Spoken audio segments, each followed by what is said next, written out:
Howdy folks, welcome back to Did You Pack Snacks? My name is Colin. And I'm Meg. And this is a family travel podcast where we chat all things high, all things low, all the long miles of traveling with kids. And today we got an episode for you. We've got a good one. Because we are going to rip apart. Well, no, that's a little mean. We won't do that. No. But we're just gonna reflect On an article by Travel and Leisure. where they suggest... I don't know how long we could play that game.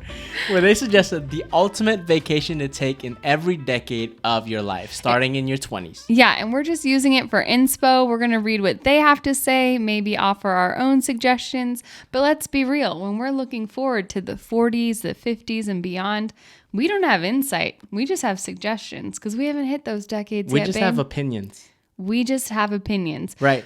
But it's going to give us an opportunity to talk about some cool destinations, and it's just a fun thing that we've never done before. And just for fun, I'm going to add to this article and even add a little wild card in there. So Okay. like in your 20s with kids, in your 30s with kids. Oh, I Since see. this is a family travel podcast. I like it. So we'll switch up the perspective a little bit. Yeah, and to avoid plagiarism. Right. Well, we're referencing that we're reading their article, and we'll leave the link to the article below. Yeah, so quick shout out to Evie Carrick. All right, you did a great job doing this article. 2 thumbs up. 2 thumbs up. And yeah, I hope your ears are burning. We're going to chat all about it. We're All gonna right, do it. folks, ready? Ready. I don't know why I did that. I know. It's not like we have some intro music and the band starts playing. Well, let's just play some intro music right now for fun. Hit it! All right, and we are live. But before we jump into the main segments, you guys know it, we know it. It's time for High, low, buffalo. I didn't know. You went high, and then I felt like I had to match pitch. You do. Yeah. You got to match the energy. All right, Megan. I'll You go kick things first. off. Thank God. You always make me go first. Okay. My high.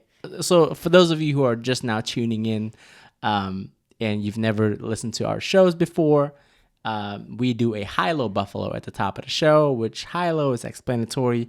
Buffalo is just something random that you want to share with the universe. And it's kind of like our chance in the show to just connect as friends. We're talking about But we're not friends. We're happily married. no, us and everyone listening. Like that they know we're that. I know, but it's just our time to update about our life, what's going on, what we're feeling, what we're vibing, what we're dreaming. That's why we do it. Did you notice how I touched your shoulder? Yeah. Yeah. I Because this just- morning you read an article. I read that an we needed article to touch each other about more just you should just in a do some- non-assertive way. Well, no, in an affectionate way. Yeah, you yeah, should just, occasionally touch, Yeah. but we're just so business all the time.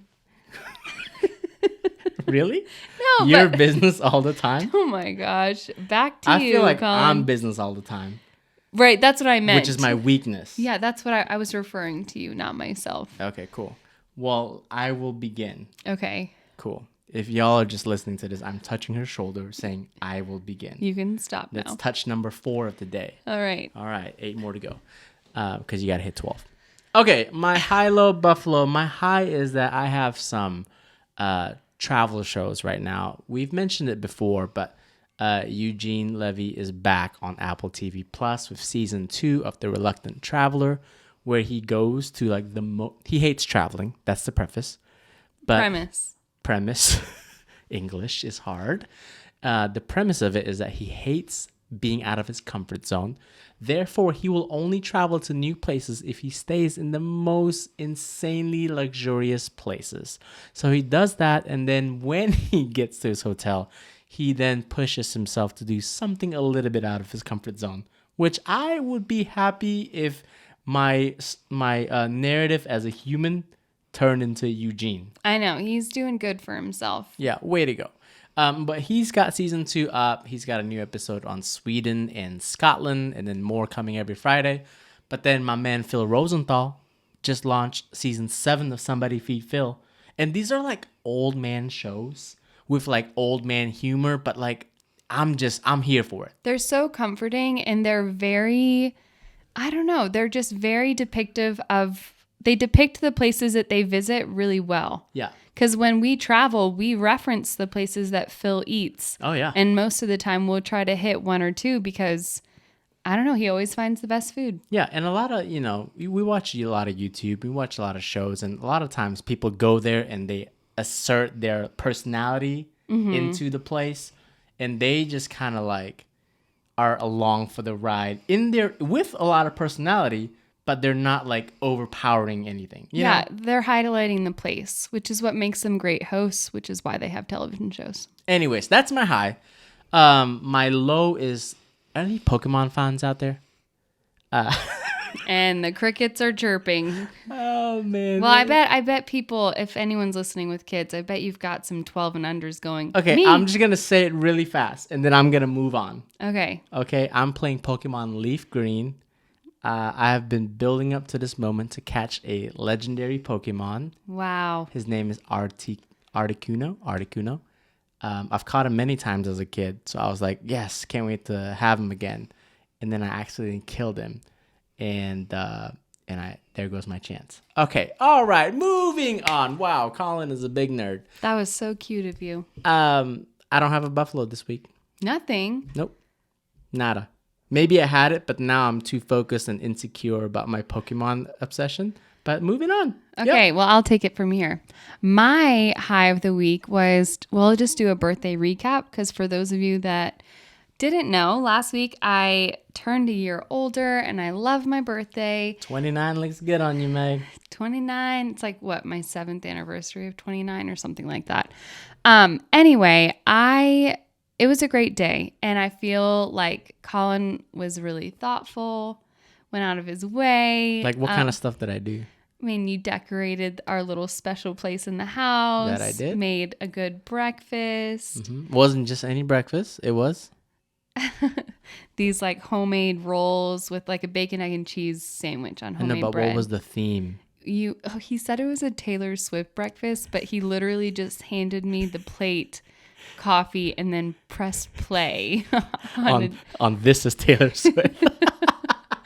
Anyway, but it was just a really sweet day, and then we got to end the day with friends, and it was just it was just a great day. Yeah, but I mean, eating a breakfast sandwiches with no music, like that's boring. But eating a breakfast sandwich with like, come on, as a boyfriend. Yeah, it's especially more fun. like before 8 a.m. It was just like we were jamming. You're just vibing. It's just a lot more fun. My low, I feel like this has been my low for months. But if you're a parent out there listening, you feel me. My low is that our kids got sick again, yet again. But it's actually like a low with a little bit of a high because one of our kids has pretty bad asthma. And a lot of times that requires like extra care, meaning we have to like take her to the doctor. And when, if it's after hours on a weekend, just hard. Yeah. But I discovered that all of our doctors and specialists have 24-hour, what do you call it? Hotlines. Yeah.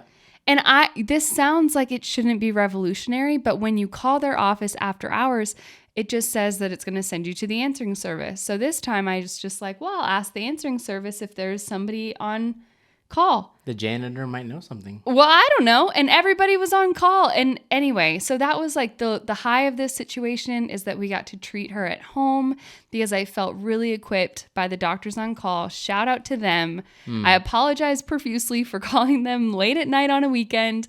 But at the end of the day, it meant that we all got to stay home and now she's better and she's past it. And I'm just ready for the sun to stay out, for us to stop going to this co-op, for our contact with germs to like decrease, and just to spend lots of sunny days outside with no sickness. That's great. Isn't that just the dream right now, though? Yeah, although today felt like the first day of spring and I hated it. Why?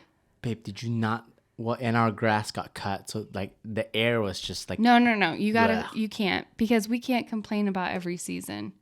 We've been like yearning for warmth. It's the American thing to do. No. You gripe about everything. In your newfound citizenship. Okay, not gonna lie. 2 months in, when I moved to the U.S. in 2009, my mentor is like, so, like, what's America like? And I said, I was like, man, everyone just has like something to say. Yeah. Like if you bring up a topic, people are just not afraid to like say what they think. They're ready to talk. We're ready to talk. And that was just like people just don't do that in a lot of different countries. Yeah. And in America, it's like everyone just yaps. Well, now you've become one of us. I mean, you're a yapper just like all of us now. Okay, and then finally, my buffalo is that we're, for real. Some people are doing spring break right now. Our spring break isn't until the week right after Easter, so the first week of April. And yes, we want to do something. No, we have nothing planned. We are a little limited because, like we shared in last week's episode, our niece is coming from Malaysia to America to spend 6 months with us, and she arrives like at the end of our spring break. And so we can't do anything crazy because we have to get the house ready, pick her up, all that kind of stuff. Yep. But we have 2 plans and we don't know what to do. Plan number 1 is to do like a southeastern coastal city road trip and hit up places like Pawleys Island, Hilton Head, Charleston, Savannah. I call it the Southern Living Road Trip. Yeah. Yeah, I mean, for real. And we've been to Charleston. We haven't been to the other 3 places. No. And it would look like maybe a day and a half-ish in each place. Beaches, walking through towns. Eating lots of seafood. A lot of moss on oak trees. Yeah, and these places get really humid in the summer, so we'd kind of, hopefully we wouldn't get caught up in humidity. That was so hard to say. Yeah. Okay, so that's option 1. I kind of like it. It's a little bit less driving. Yeah. The only thing I don't love about it is like all the moving around doesn't feel restful. But that sounds like us. But when do we ever rest? Yeah. Right. Okay, so then option 2 is Colin has like got this I sighed, so maybe that should tell us something. I got some work stuff that I could line up in Orlando where we visit some amusement parks, some water parks, and we just not do the Disney, thing. like not Disney, like SeaWorld. What? Just name them. Okay, SeaWorld, Aquatica, Discovery Cove. There's a trifecta. Yeah, and I think that it would be interesting. I like marine life. Right, but I don't really love the reputation. Whoa. Well, shots fired. I feel like we can't work with them now. Well, I feel like there's a reputation, don't you? I don't know if... I mean, I think it's... it's a very subjective opinion. Yeah. Yeah. Anyway, I wouldn't say that's the reason I don't want to go. For me, I'm happy to like go and see and enjoy. I think there was one opportunity where you get to take Charlotte like swimming with dolphins or something. Yeah. That would be cool. The girls would love it. The water park, they would love it. And the water park part, I said I would take them and you can just chill. Yeah, because we know how I feel about water parks. Yeah. But the thing and it's much warmer down there. So we would actually get like real summer heat. I know which option the kids would want. Me too. But it's a longer drive and it involves a lot of interaction at theme park-like places. Yeah. Where our Southern Living road trip feels more like... It's a classic Colin and Meg. It's an us win. Bebop around. We'll stop for ice cream. Yeah, I'll take him to as many pools as they want. So anyway, I'm asking for your opinion, but I feel like we both kind of know. Yeah, we both know deep down. But again, or if there's another opinion out there. But the trick is we just have to drive to it from South Carolina. And we have to be able to plan it and get there in 3 weeks. But there you have it. Those are the things going on in our lives. I actually things have I'm thinking a buffalo about. now. Okay. That I totally forgot about. That's actually our buffalo to tell. Okay. And this is exclusive to our podcast listeners. We haven't told anyone this, but we are dropping some merch. We're dropping some Did You Pack Snacks apparel, some tote bags for all your snacks, and that's all coming at the end of the month. And we're super excited, so stay tuned for that. Yeah. I mean, I'm excited to get some shirts. They have Colin design them all. They're going to be so cute. And it's just like round one. Round one. Of 1,000. Yeah. We've got a lot of ideas and a lot of ideas to eventually make things for little people too, like all your kids. Yeah. But we're calling it the Snack Packers. And because that's who we are. It's a club, so get some merch, be a snack packer, join the club. All right. So we got an article to dissect. the ultimate, what's it called? All right.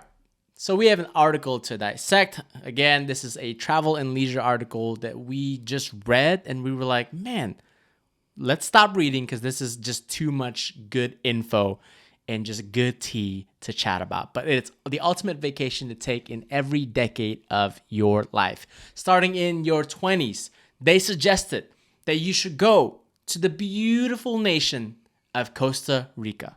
Yep. Some of the ideas or reasons behind why they chose Costa Rica was because there's affordable travel, relatively affordable cost of living. Once you arrive, you can grab a beer, for instance, for just over $1, enjoy a sandwich and fries for around $10.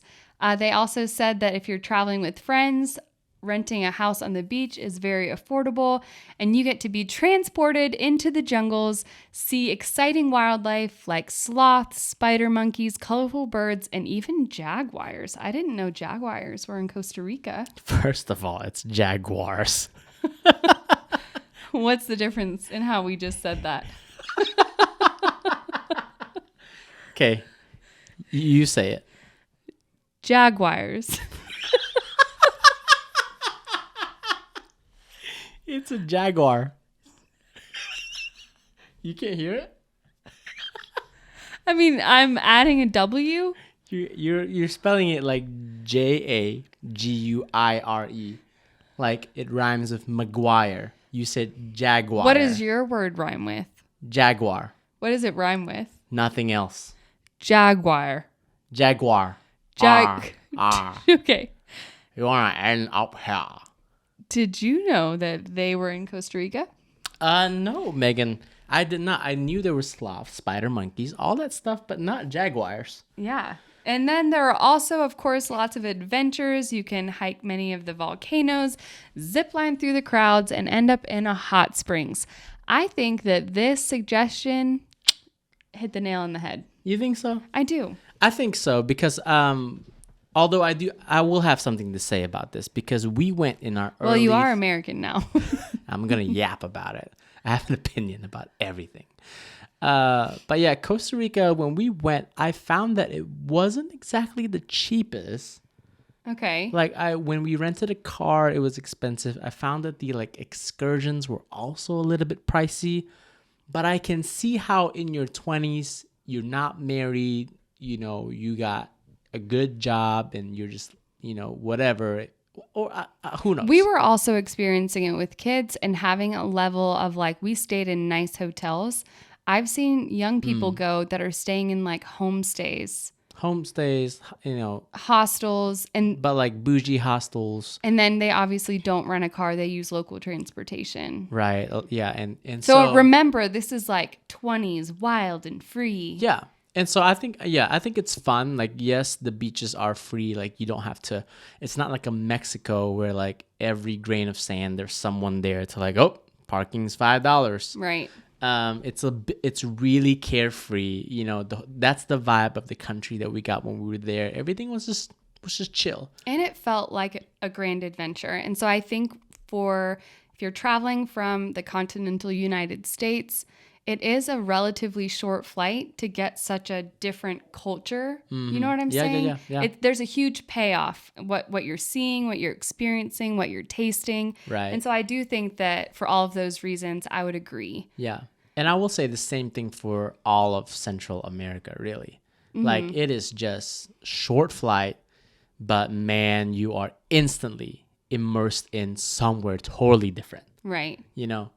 So if you were experiencing a trip in the decade of your 20s with kids, would you keep this suggestion or would you switch it to another destination?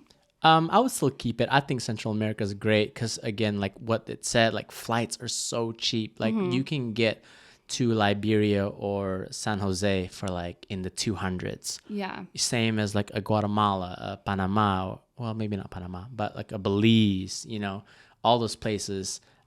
In that area. So it's not incredibly expensive. And like when we went as a family, there were a lot of free things to do. We did do like a night tour, like a night safari where we saw a mama sloth. which didn't cost too much money. Yeah, Charlotte took surfing lessons, which was really affordable that she loved. The one that was really expensive was when we saw turtles being hatched. Right. On a Playa Ostional. And so that was, I mean, it was incredible. It was sunrise, and we saw hundreds and hundreds of baby turtles coming out of the sand. So even though it was pricey, I think it's worth it. Yeah, I think traveling with kids, there were so many things that were wins for them. The wildlife, the beaches, the hiking, the walking. If your kids love being outside, I definitely think this is one you could bring them on. So moving on, let's hit the next decade. So Travel and Leisure got that one right. They did. 2 thumbs up. All right. In your 30s, it is recommending that we go far east. And I'm not talking Malaysia, my beloved country. How could you, Travel and Leisure? But it's suggesting that in your 30s that you should go to Japan. Some of the reasons they want you to visit is, of course, to experience the bustling city of Tokyo, where you can check out the different fashion inspirations, eat your way through the city, be surrounded by all kinds of temples and palaces and shrines, and of course, perfectly manicured gardens. They also suggest that you can hit up the mountains, the natural hot springs, experience stunning beaches, and if you visit in the winter when skiing takes over, you can also enjoy the natural hot springs there as well. Which is like, it sounds like an all around, like it's the country that's got it all. Yeah. Good food, great culture, beautiful architecture, great history or cool history, mountains, and it's got beaches too. And then and when I say Japanese food, that's like a really blanket statement.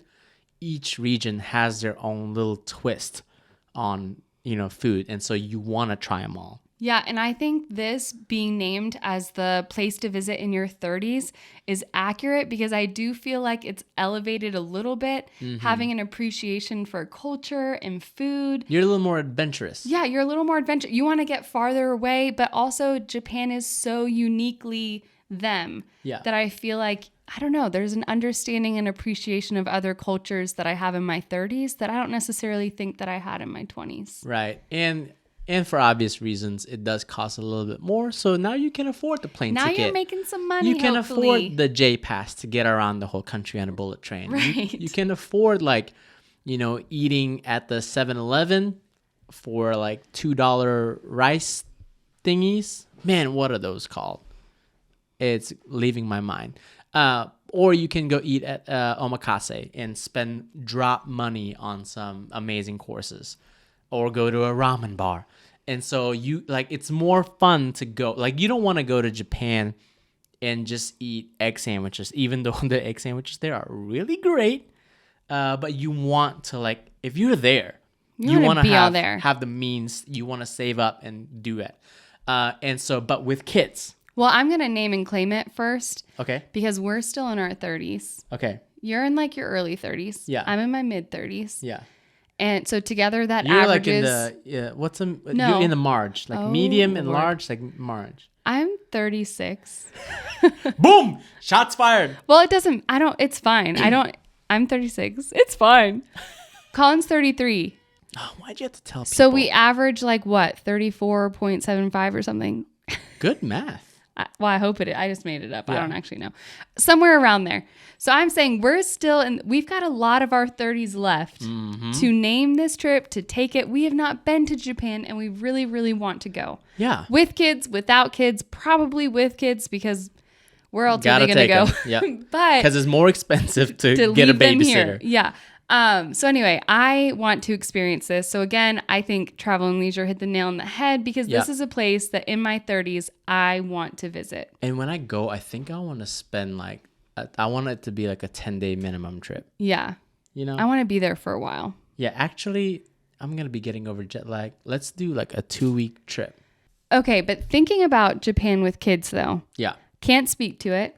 Haven't done it. Yeah. I do think that a lot of people have done it and enjoy it. The only thing that I think that could be meh is that just even cost-wise, getting there, bringing your whole family there, housing your whole family, feeding your whole family, this could be an expensive destination. So I wanted to throw out an alternative. Oh. Still that part of the world. Still so much culture. Do you know what I'm going to say? No. Bangkok. I would say it's less expensive once you arrive. I know. It's just not Japan. Well, I know. But I know what you're saying. I'm just saying that once you get there, housing and food become very affordable. Yes. Transportation becomes very affordable. You can still take a short flight to the You beach. still get to see beaches. You still could fly to the mountains. It's like the airfare is probably very similar depending where you're flying from. But once you get there, your buck goes a long way, where I feel like that's not necessarily true in Tokyo, or at least that's what we've been told. Yeah. But do I think you could bring your kids to Tokyo and they would love it? Yeah. Yes. Yeah. Culture-wise and like vibe-wise, you think it's the same, but no. No, I mean... Thailand is on its own, a league of its own, and then, Japan, it's its own thing. Yeah, you can't compare. Bring your kids to either place, but I can't wait to bring the girls to Japan. We've got before you turn 40, so we've got a while to figure it out. 6.5 years. We've got time. Yeah. Wow, and then another one to throw in that mix too. I would love to take the kids to China. Yeah. They want to go to China. Okay. So the next decade, you guessed it, is the 40s. They're suggesting.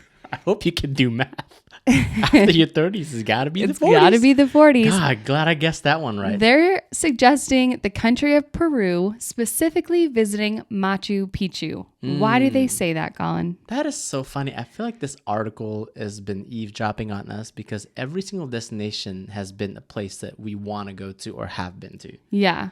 Well, isn't that just the world? We either want to go or we've been there. Okay, so Machu Picchu has captivated travelers for centuries, but sorting out the logistics takes time, and some of the best experiences involve strapping on a backpack and conquering the journey by foot. That's why this trip is perfect for adventurous travelers in their 40s who have the know-how, the time, and resources to book a once-in-a-lifetime getaway. So what they're saying is this trip takes a little more thought, a little more planning, and those are things that we won't acquire until we're 40. No, you got to have it's talking to the people that, and I've heard this said to me once, that once you get to your 40s, especially in your 50s, you grow a new bone. And it's the I don't care bone. Yeah. And I said that in a very G-rated way. Right. But my mentor described it to me as once you get to this age, you just know who you are. And you do what you want to do. And if that thing requires a lot of planning, you know how to okay, this is how I would fit in this situation. And so how that relates to Peru is that I think it's saying that there's going to be a lot of logistics. You can... Of course, by that time, I think we can hire a tour guide. You can do a tour guide. You can hike. A lot of people do hikes that end up right at Machu Picchu. Right. And that's the ultimate way. I wish and dream that maybe I can do that too. That I don't just get there and get on the train and get on the bus and walk around with the tour guide carrying a flag. And rush through the whole thing, and then I have to get down because that's when my bus leaves. I hope that that's not my Machu Picchu experience, and that's what this article is trying to get at. Yeah, you want to be in your 40s, you are hopefully fit, you know how well you do with altitude, you know your prescriptions by then, you know what you like, you know what you don't like, and you got the time and resources. Hopefully you've have enough PTO by then. It's also what it's saying. Make it a once-in-a-lifetime getaway. Yeah, and I think thinking about this perspective with kids in tow, something that just popped into my mind is by your 40s, you're probably How not... How old will our kids be? I don't know. Okay, so in 10 years, let's just say in 10 years. Okay, in 10 years... Our kids would be 17, 15. Yeah. Wow. And so I think what that brought to mind was you're not having newborns in tow. You have older kids. And so that also makes this destination, even though I want to bring the kids next year, but it's fine. But just the idea of your whole family appreciating the culture and the history and the significance of a site like Machu Picchu. Yeah. In your 40s, your kids are going to be a little bit older. And so that's a unique perspective too. Your kids are not just going to be in it for the ice cream anymore. No. Hopefully we'll be raising kids that appreciate these significant places. And months before going, they would have read up on the history of Machu Picchu. Or yes, because we'll require them to. Yeah. But I think that's a unique perspective too, which makes it great for a family with parents in their 40s, because your kids are hopefully old enough to appreciate the significance of the journey in getting here. Right. Because you know what's a funny thing, Megan? This is one of the 7 wonders of the world, natural wonders. Not natural It's not wonders. natural. It's one of the 7 just regular wonder. Yeah, there's a lot of It's a lists. boring wonder. Okay. But we went to one a year ago, and we went to Chichen Itza in Mexico, and our kids were, 4 and 6.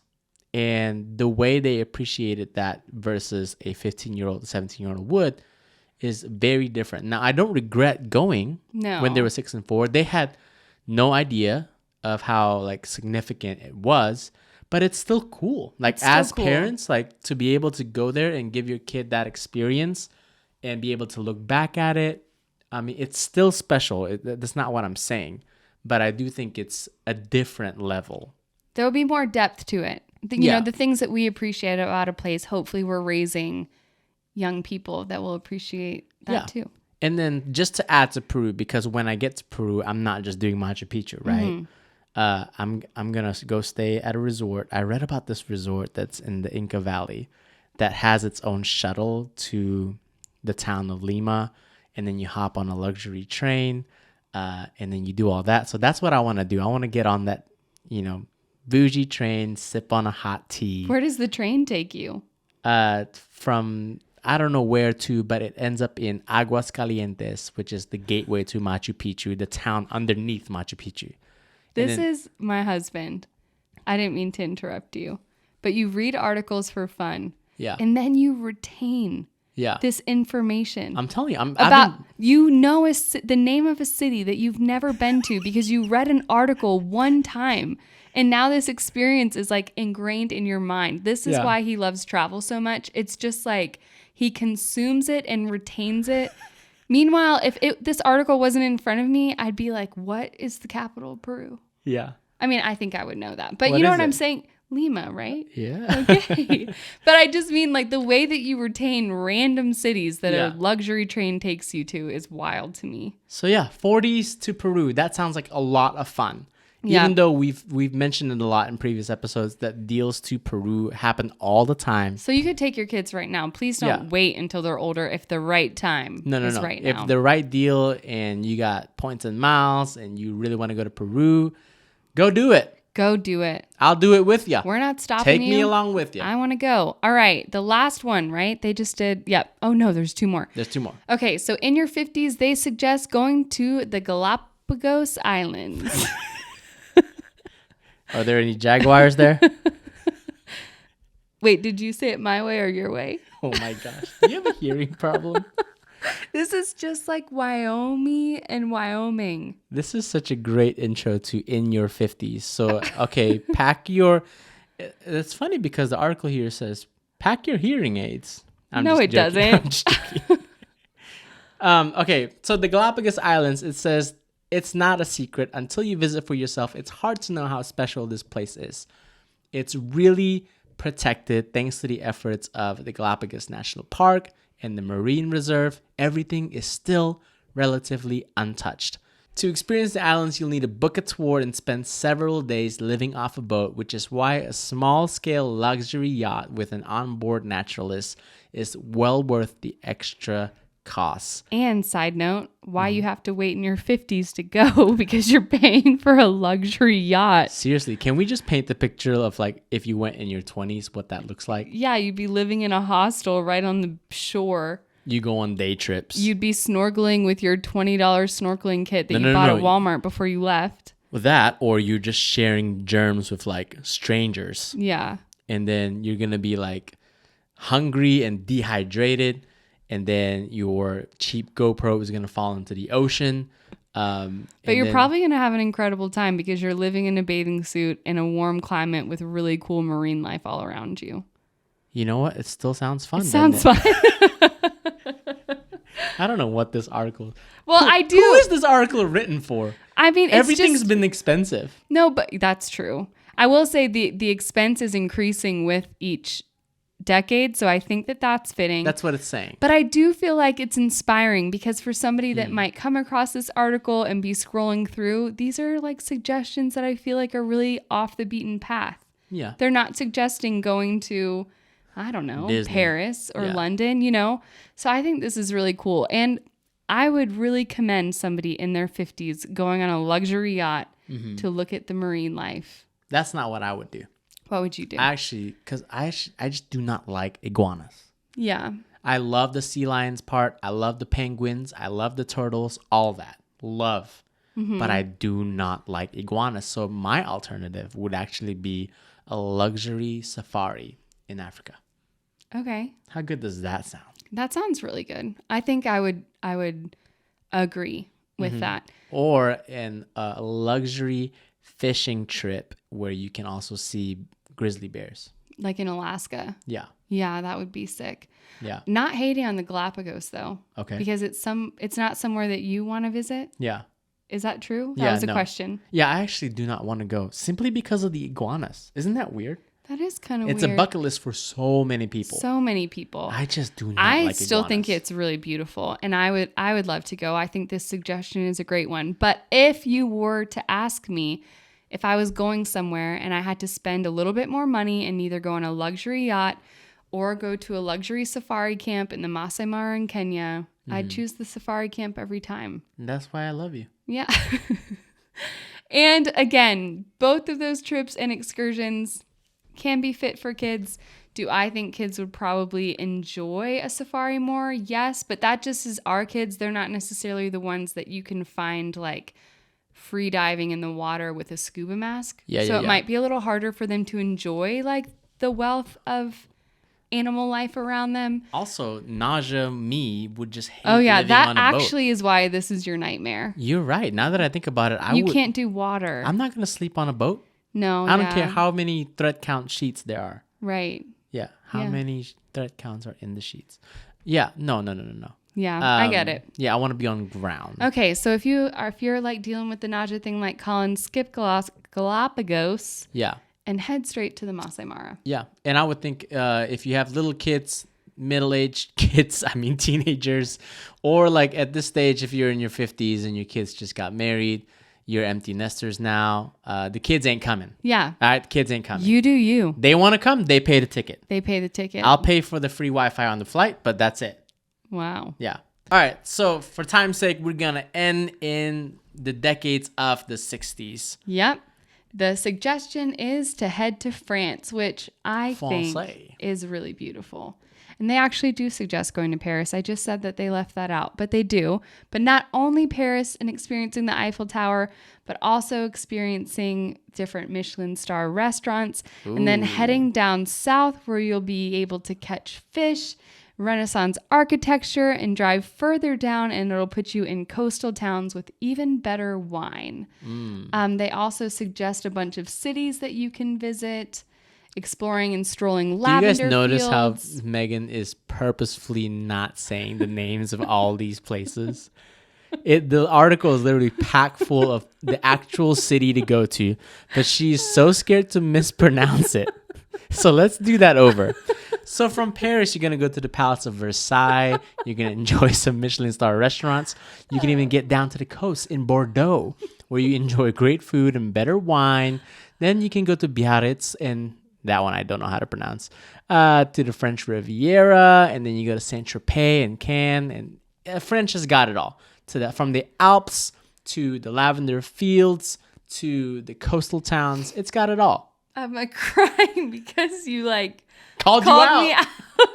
But after our little mishap with the Jaggies, I just didn't want you to giggle at me again. Oh, man. Anyway, but basically what I think about exploring France is that you're going to experience great food, great drinks, great views, beautiful architecture. Yeah. And it's just a place. This trip to me sounds different than all the rest of them because the goal feels more like you're going to relax. Yeah. There's going to be time to sit and stay and talk and eat and chat. Like the point of the trip is literally to just eat, relax. It feels slower. Yeah. And so I think that that's really fitting. for being in, the 60s and beyond, just entering and visiting a place where you're like just hanging. You don't need the adventure anymore. You're done with the thrill. You know who you are. You love good food. You love a great drink. And you're not chasing the Instagrammable photo. No, you're over that. No, you already went to Machu Picchu in your 40s. Yeah, you're good. You went to Costa Rica in your 20s. Yeah. Yeah, Japan in your 30s. And so you've done all of that. And your kids are not on this trip. You're hanging with your lifelong friends. No, you're FaceTiming them. You're FaceTiming your kids to make sure they're cool and telling them that they need to get up early to go to work. Or get off my insurance. Yeah. Yeah. Get your own phone plan. But yeah, I think that this is really fitting. I would love, when I think about experiencing Europe, we've gotten to visit a lot of different cities with young kids in tow, and that is a blessing. And I'm so thankful for those adventures. Yeah. But there is a part of the culture that I feel like we've missed out on because we were never there to relax. And honestly, that might not be our kids' fault. That just might be us cramming in. That's our American way of... Let's see everything. Yeah. Let's do it all. Or it's like a first time thing. Yeah, that's true. Your first time, you just want to get, you feel a the highlights. Scarce. Yeah. But I would love to go back to a place in France or a place in Italy where we could stay in a smaller city on the coast and just stay there. And just eat pasta guilt-free. Yeah, and walk this same little town square a few days in a row, just be present. I think that would be really unique. And that sounds really fun to me. That sounds great. Sounds amazing. You want to be there? Yeah, and not to mention fly first class there. Right. Will you take me there when I'm 61? Yep. Can do. Can do. Y'all are invited. Come with us. So we're going to link this article in the show notes below. If you've enjoyed this episode, please leave a review on Apple Podcasts, rate us on Spotify, like us on YouTube, share it with a friend. You know what? Call your mom and tell them to listen to this because they need to hear this. Or better yet, set a reminder in your calendar for whether you haven't told anyone a date. Of what? I was going to tell everyone to set a reminder to buy a shirt. Oh, yeah. And then they're going to be like, wearing a shirt or bringing the little tote bag to the farmer's market. And they'll just have little conversation starters so that the Snack Packers community can just continue to grow. Yeah, put that on calendar. By April 1st, we'll have something out Okay, by April 1st. And that's not an April Fool's joke. All right. That's it. That's it for today. Y'all, parents, do not forget to pack snacks. We'll see you all in next week's episode. Later. Bye.